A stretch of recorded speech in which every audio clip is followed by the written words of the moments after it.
Halo, nama saya Natasha Adila Jasmine dengan NIM 12242235 dari Prodi Manajemen Angkatan 2024. Di sini saya akan menjelaskan tentang tugas 2 dari mata kuliah Aprikom dengan materi Break-Even or Cost Volume Analysis. Yang pertama, nomor 1, dengan soal sebagai berikut. Pertama, klik bagian modul, lalu klik bagian Break-Even or Cost. Setelah itu, klik File, lalu pencet New, dan kita pilih yang bagian Break-Even Analysis. Setelah itu, ubah judulnya menjadi perusahaan. Setelah itu, kita isi tabel sesuai dengan soal. Setelah semuanya terisi dengan sesuai soal, di sini terdapat produksi sebesar 3.000 unit. Lalu kita ubah yang bagian volume analysis menjadi 3.000. Lalu kita klik solve. Di sini sudah terlihat data di mana break-even point terdapat pada produksi 2.000 unit dengan biaya sebesar 50 juta rupiah. Dan jika perusahaan memproduksi sebesar 3.000 unit, maka perusahaan akan mendapat profit sebesar 5 juta rupiah dari produksi 70 juta rupiah dan penjualan sebesar 75 juta rupiah. Dengan grafik kurang lebih seperti berikut. Selanjutnya soal nomor 2 dengan soal sebagai berikut. Kita klik bagian modul, lalu pilih yang Break-Even or Cost. Setelah itu File, New, dan Break-Even. Lalu kita ubah judulnya menjadi PT Lancar Jaya.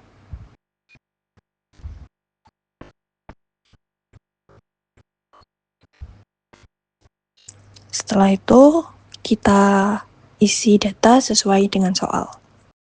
Di sini kita lihat terdapat produksi sebanyak 100 unit.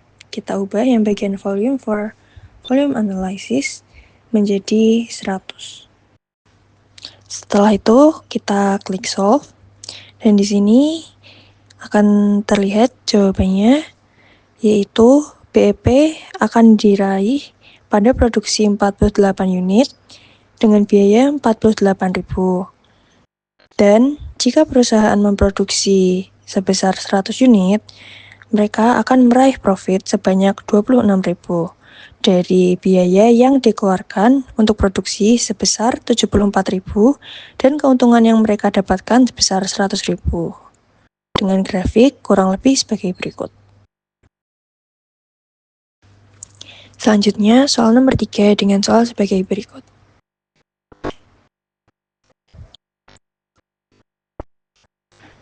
Langsung kita klik bagian modul, setelah itu yang Break-Even or Cost, setelah itu klik bagian File, New, lalu kita pilih yang Crossover.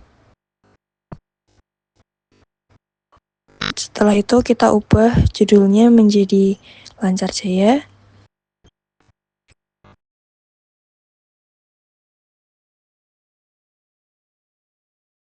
Dengan number of cost 4 dan number of option 3.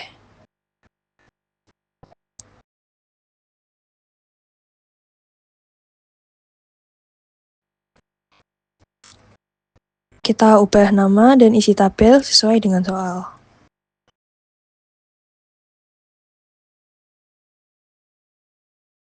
Di sini sesuai dengan soal terdapat produksi sebesar 100 unit. Jadi kita isi 100 unit. Lalu kita klik solve. Dan dapat kita lihat terdapat data di mana skenario 1 dengan skenario 2 dengan banyak unit 8,7 dengan biaya Rp9.326.087. Dan skenario 1 dengan skenario 3 8,33 unit dengan biaya 9.125.000. Lalu pada skenario 2 dengan skenario 3 terdapat 9,09 unit dengan biaya 95 juta. Dan jika perusahaan memproduksi sebesar 100 unit, maka total biaya pada skenario 1 yaitu 60 juta rupiah, skenario 2 pada 49.500.000 rupiah, dan skenario 3 pada 54.500.000 rupiah. Maka di sini skenario yang tepat untuk dipilih perusahaan tersebut yaitu skenario 2 dengan total biaya hanya pada angka 49.500.000 rupiah.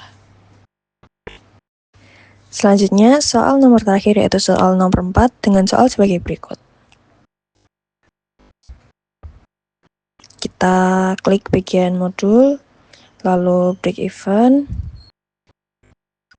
setelah itu new, dan crossover or cost volume analysis. Di sini kita ubah judulnya menjadi Garmin. Dengan number of cost 5 dan number of option 2. Lalu kita isi sesuai dengan soal. Setelah kita isi semua data, kita ubah yang bagian biaya gaji variable cost menjadi fixed cost dan bagian peralatan variable cost menjadi fixed cost. Di sini variable cost terdapat tenaga kerja dan utility. Dan pada soal terdapat memproduksi sebanyak 250 unit. Setelah itu klik bagian solve. Di sini dapat kita lihat bahwa data yang menunjukkan BEP berada pada option 1 dibandingkan dengan option 2 dengan banyak unit, 200 unit, dan dengan biaya sebesar Rp2.106.000. Dan jika perusahaan memproduksi sebanyak 250 unit, maka total biaya yang dikeluarkan pada opsi 1 yaitu Rp2.306.000 dan pada opsi 2 sebesar Rp2.406.000, yang dimana perusahaan sebaiknya memilih pada opsi 1 yaitu Rp2.306.000 daripada opsi 2 yang lebih mahal. Baik, sekian penjelasan dari tugas saya tadi. Sekian, terima kasih.